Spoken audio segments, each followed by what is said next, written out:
So this is my observation hive that is a couple months old at this point. We installed it in the beginning of May. And you can see down here, these two deep frames, they're bigger and longer. Those are where all of the babies are being hatched. So if we get really close, I actually don't know what that guy's carrying or that one's carrying, but you can kind of see some of these are capped. That means that there are babies that are still growing their bodies inside of there. Some of them are empty. They may have young eggs that have been laid up here. I'm not sure. Let's see if I can get real close and see. You can see some of them have larvae in, actually, let's see. They're kind of covering them up. But any of these that are open right here, you can kind of see that there's actually larvae that are about to be capped, which means that the babies have grown quite a bit and they're about ready to go into the final stages of being cooked. There's a lot of them right here you can kind of see too. It's hard to see with this reflection.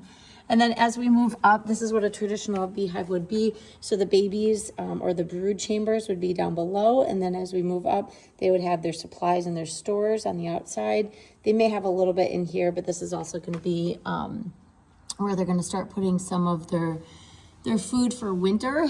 And then as you can see, this is where we have fresh capped honey. And then they did not appreciate that I left them too much space in between here, which is adorable, because this is where I was going to start our honey frames and we were going to go up, but they didn't approve of that. So they actually built their own comb. As you can see, that's gorgeous. Isn't that incredible? They just knew how to construct that all on their own. So this is all pure honeycomb that they've connected my frames, because I slide my frames in here and then here. So I had a big gap right there in case I ever wanted to put more deep frames, but this is a shorter frame. So I had this gap, so they actually created their own honeycomb, as you can see right there. And this honey is not capped yet. It might not be completely full, or it might still have too much moisture in it.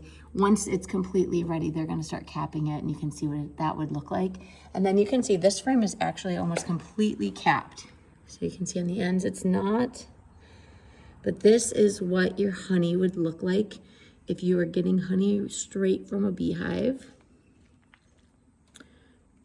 So what we do is in the fall, I'll pull these out, any extras, supplies that they don't need for winter, and we will harvest that and provide that for anybody that we give our honey to.